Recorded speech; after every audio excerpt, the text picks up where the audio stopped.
আসসালামু আলাইকুম।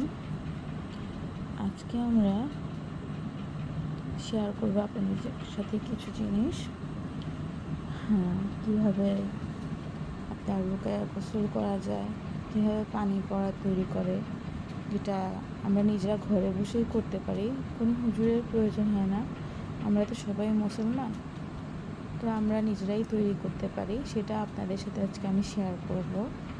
তো যারা যারা আমার চ্যানেলটা সাবস্ক্রাইব করে নেয়, দয়া করে সাবস্ক্রাইব করে দিবেন আর একটু লাইক করে দিবেন, এটাই আপনাদের কাছে চাওয়া। আর এখন শুরু করছি আমার যে ডিটেলস, যেভাবে পানি পড়া তৈরি করবেন, কীভাবে রুকায়া গোসল করবেন। আমাদের আসলে জিনঘটিত সমস্যা এখন সবারই হয়ে থাকে, তো সেজন্য আমাদের নিজেদের আসলে আমরা নিজের সন্তান বলুন, নিজেরা নিজেদেরকে, আজকাল তো আমাদের চলাফেরা বলেন সব কিছুই অন্যরকম হয়ে গেছে। তো আমরা আসলে এদিক সেদিক পানা চাওয়ার জন্য না গিয়ে আল্লাহর কাছে পানা চাওয়াটাই আমাদের জন্য উত্তম।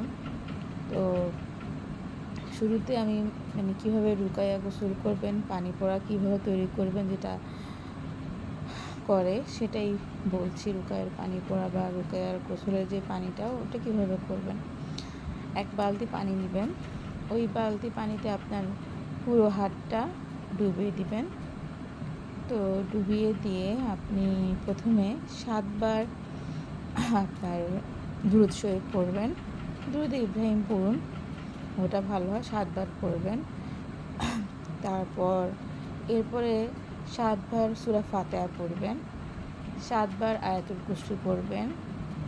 তারপর 4 কুল প্রত্যেকটা 7 বার করে পড়বেন, যেমন কাফিরুন 7 বার পড়বেন, তারপরে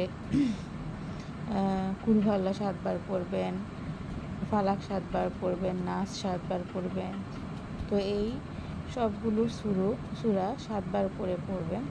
পড়ার পর এরপর আবার দুরূদ ইব্রাহিম পড়ুন বা অন্য দুরূদ শরীফ, দুরূদ ইব্রাহিম পড়লে ভালো। দুরূদ ইব্রাহিম 7 বার আবার পড়বেন। 7 বার পড়ার পর এরপরে আপনার পানিতে ফু দেওয়ার কোনো প্রয়োজন নেই। এই পানির থেকে হাতটা তুলে ফেলবেন। 7 বার যতক্ষণ করবেন ততক্ষণ আপনি মনোযোগ সহকারে ওখানে হাতটা ডুবিয়ে রাখবেন, এদিক সেদিক তাকাবেন না, খুব মনোযোগ দিয়েই করবেন আল্লাহর রহমতে। এরপর হাতটা তুলে ফেলবেন। এরপর আপনি এই পানিটা এক বোতল আলাদা করে তুলে রাখবেন। পরপর 3 দিন গোসল করবেন এই পানি দিয়ে। যে পানিটা বালতিতে নিয়েছেন ওটা দিয়ে প্রথম দিন গোসল করবেন। এরপর বোতলে যেটা নিয়েছেন, প্রতিদিন তো আসলে করা সম্ভব না, বোতলে যেটা নিয়েছেন ওটা দিয়ে আপনি প্রতিদিন 3 দিন গোসল করে ফেলবেন। বাচ্চাকে করাতে পারেন, আপনি নিজে করতে পারেন, বা আপনার অন্য কেউ নিকট কেউ থাকলে তাকেও গোসল করার জন্য দিতে পারেন।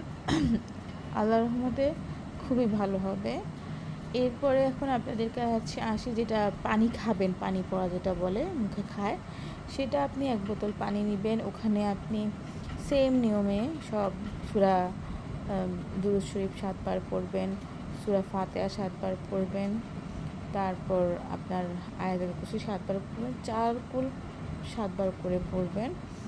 এরপর আপনার আবার দুরূদ ইব্রাহিম 7 বার পড়বেন। 7 বার পড়ার পর পানিতে ফু দিবেন।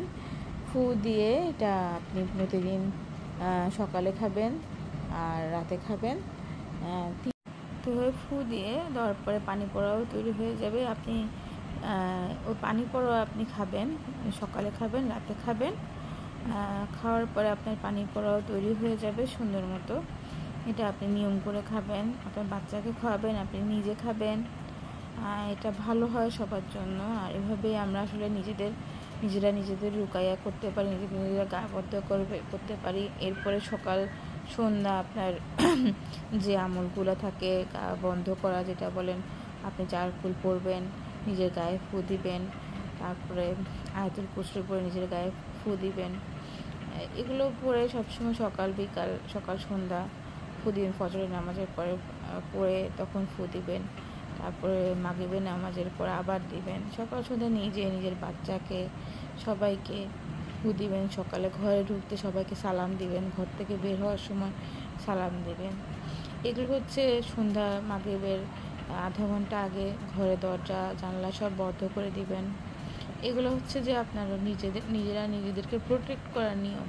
আসলে আমরা এখন আর এগুলো করি না, এগুলো মানি না, বাট এগুলো মানতে হবে, বিশ্বাস করতে হবে। এগুলো আমাদের যতই আমরা মডার্ন হই, যতই কিছু হই, আমাদেরকে এগুলা মেনে চলতে হবে। এগুলো মেনে চললে আল্লাহর রহমতে আমরা আমাদের লক্ষ্যে পৌঁছাতে পারবো। আমরা নিজেদের জীবনটা সুন্দর করতে পারবো। সবাই আমার সাথে এতক্ষণ থাকার জন্য ধন্যবাদ। আসসালামু আলাইকুম।